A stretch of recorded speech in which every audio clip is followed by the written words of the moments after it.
Hey everyone, Babu Mac here for Crisis in the Toyverse. Today on the show, we are looking at the Onyx Batman from Mezco Toys. Now this 112 collected shiny spectacle comes packed in a shiny spectacle style box. Of course, we got a classic Batman logo on the front here. A lot of people have grown up with that logo, so that's cool for those who could appreciate that sort of thing. On the back here, we have some beautiful artwork of the regular release. Don't know why the Onyx isn't featured on the back of the box. It is what it is. But the artwork still looks pretty good. No complaints on that. I will say I do like this figure a lot.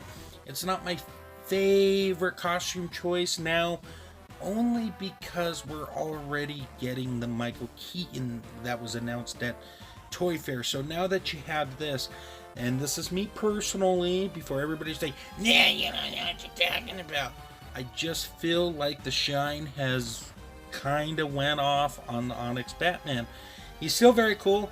He's got a very cool design that's very busy, but very techish, and it looks wonderful. The articulation, for the most part, works very well. You do have some problems in the bicep cut and the bending at the elbow and whatnot, but it still works pretty good. So in terms of the look of the head, love the design here. Techie cowl, long ears, shiny look, piercing eyes, and a very grumpy stare. When you get to the costume itself of the body, that bat logo is nice and texturized. It's made of a nice material. And then as you go throughout the figure, you have the nice texture with the pleather type pieces or whatever they are, and the mesh setting, and that all looks great, especially in the ab department. And then you get down to the utility belt, that looks good, and even down to the boots, it's very shiny, very crisp, very clean. He does have a lot going on, as you can see there, a back shot. Just all the texturizing that they've done with this guy looks great. And I believe this looks actually not too far off from the PX version. It's just done in gray with that blue. But the gauntlets look nice. I mean, there's really nothing to complain about in terms of the costume. Costuming color may not be everybody's taste. As for the cape, the wingspan on this is big, but not too big. I know some people had a problem with that with the BVS one, but the design of the cape looks fine. Really no issues with that. The material is a little thin, but that's just my own personal take from it. Overall, satisfying to have the figure. He does look cool. Like I said, it's just, like I said, I just not as excited for him as I thought I would be. And that's nothing to take away from the figure. Now, in terms of articulation, his head can look up. It can definitely look down. And you can do all that side to side. Really no issues with that. It's on that double ball peg. And then it could rotate all the way around and touch the bottom of his chin. Now, as far as the upper body articulation, you do get some side to side. It can twist, it can move around, go backwards and forwards. Can't really twist at that bottom section of the abs, but you still get a lot of range of motion. Now, the arms do go up, they do go down, they do go up, and they do go back. You got the butterfly joint there, bicep cut that works semi-well just because of the material, double jointed elbow, and then we have wrist rotation with that ball peg thing that they got going on. Now, in terms of the lower body, he can do the splits.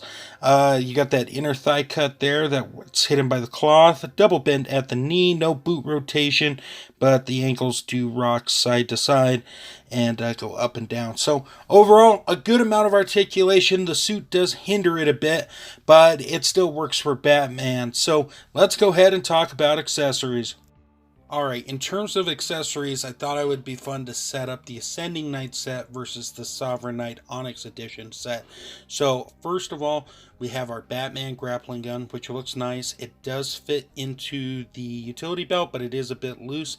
Then we have the sonar gun. Kind of cool. And the cool thing here is you can unplug the sonar dish, attach it to the gun, and fit it in the utility belt. Then, of course, we have the drone, the Bat drone, and it does have some articulation on it on top of being a unique sculpt. You got swiveling and up and down motion at the wings, so That's a neat little feature that they definitely didn't even have to add. Then, of course, we got this tech sonar batarang. It kind of reminds me of something out of Arkham. And then we got a standardized batarang, which is different from the Ascending Knight version. You do get 10 of those, and as you can see, it's a nice little armory that we continue to build up here that Mezco continues to provide. And I think that's a fun, unique little thing they got going on. So I think that pretty much covers all the weapons we have for this Dark Knight that's on a sovereign path to justice. Let's go ahead and move on to some of the other accessories, shall we? So in addition to weapons, we also get our bat base, flight stand, 112 bag to store everything, the bat cape holders, and the bat cape wires. Alright, moving on to the bat heads, we get 4 in total, the first being the short-eared look with this grimace look going on. Not my favorite sculpt, but it's nice to have the short ears. Then we have the default head with the nice pointy ears. This one's actually one of my better ones that I enjoy with this figure. But this one right here, the battle damage with the blood, the scratches, the tears, looks fantastic.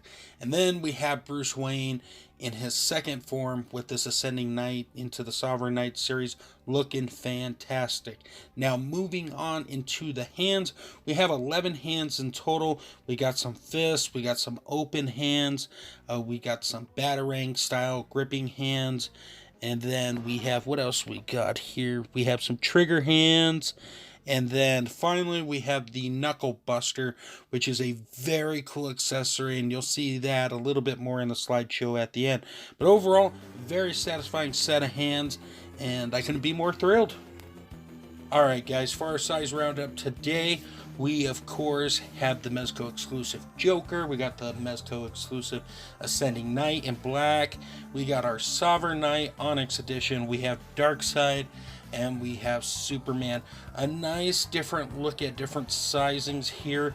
So Batman's really not going to have any problems fitting in with other Mezco DC figures. But I'm going to save a more in-depth review of all different sizes for later Mezco releases. As for the Onyx Batman itself, I think it's a fun figure. The costume turned out great. There are some limitations just because of the material, at least from my vantage point, in terms of being worried about tearing or breaking something. But, you know, it's still fun. I know some of the luster's off now that we know we have a Keaton Batman on the way. But he's still a cool figure, and it's nice to see that yellow and black Batman logo on a Mezco figure in this sort of way. But guys, I think that's going to pretty much do it for the review. I will say this, if you're looking to pick this guy up, if you're a completionist, then by all means do so. But if you're looking for a black suit Batman, you may just want to wait till that Tim Burton release comes out. But that's going to do it for me. Thank you guys for stopping by. I appreciate the love and support. If you get some free time, head over to Talker Art's channel. I hear that he will be doing a review of this soon. And as always, check out some of the people who helped make this show possible. And with that being said, guys, slideshow at the end. And until next time, great googly moogly.